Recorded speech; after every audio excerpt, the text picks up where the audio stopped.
Puji nama Tuhan Yesus. Nah, saudara sekalian, kalau kita lihat di dalam Hakim-Hakim pasal yang ke-6 ayat yang ke-24, dijelaskan di sana mengenai nama Tuhan berikutnya yang istimewa adalah Adonai Shalom. Yang dituliskan demikian,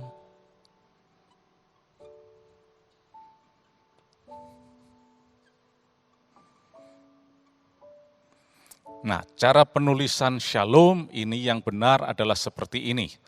Tidak boleh dituliskan yang lain selain dari yang tadi. Misalnya demikian, double L ini malah salah.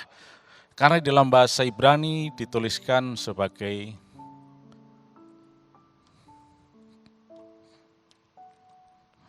nah, kata Shalom ini sebetulnya berarti peace, damai sejahtera.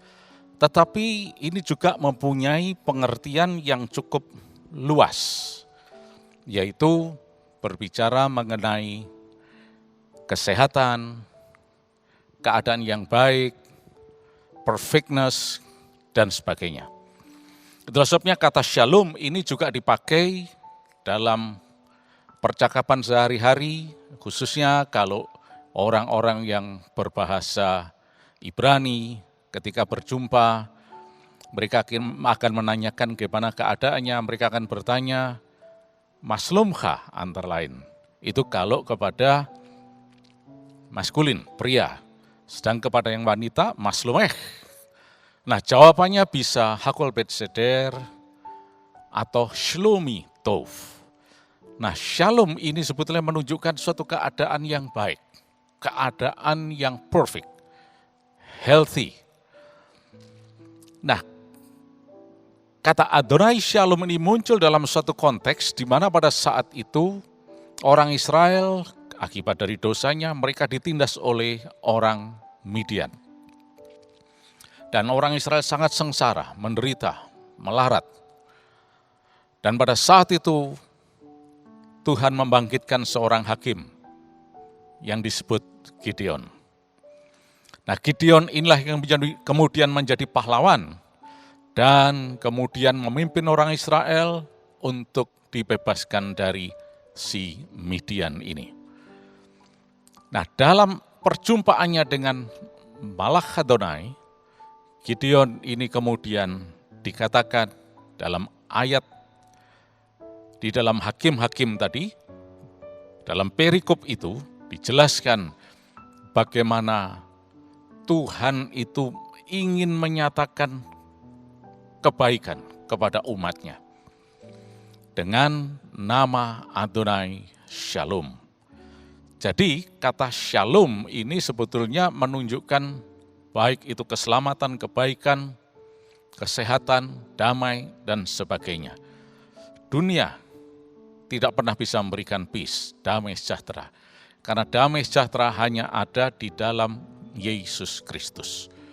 2000 tahun yang lalu, Allah sendiri turun menjelma menjadi manusia. Dan dicatat di dalam Yesaya 9 ayat yang ke-5, dikatakan, Kiyelet yulat lanu, ben nitan lanu, watahi hamisrah al-shikmu, wayikrashmu, pele yoetz el gibor aviat sar shalom. Yesus disebutkan di sana sebagai Sar Shalom. Nah, di dalam bahasa Ibrani kata Sar itu adalah begini,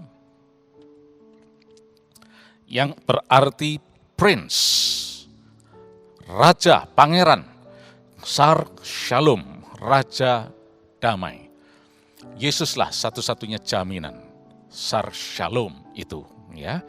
Karena Dia yang memberikan keselamatan, damai sejahtera, hari depan yang penuh harapan. Oleh karena itu, saudara sekalian, mari saat ini persilahkan Adonai Shalom itu, yaitu Allah kita, Tuhan kita, Sang damai sejahtera, pemberi keselamatan, pemberi kesehatan, yang akan menjamin kehidupan kita semuanya. Puji nama Tuhan. Tuhan Yesus, Engkau adalah Adonai Shalom. Engkau adalah Sar Shalom. Yeshua, Engkau adalah Tuhan di atas segala Tuhan. Dan sepanjang hari ini Tuhan, maka shalom itu akan terjadi dalam kehidupan kami, dalam rumah tangga kami.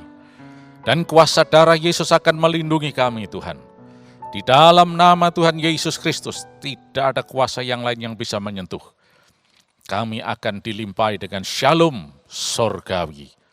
Terima kasih Tuhan, di dalam nama Tuhan Yesus Kristus. Haleluya.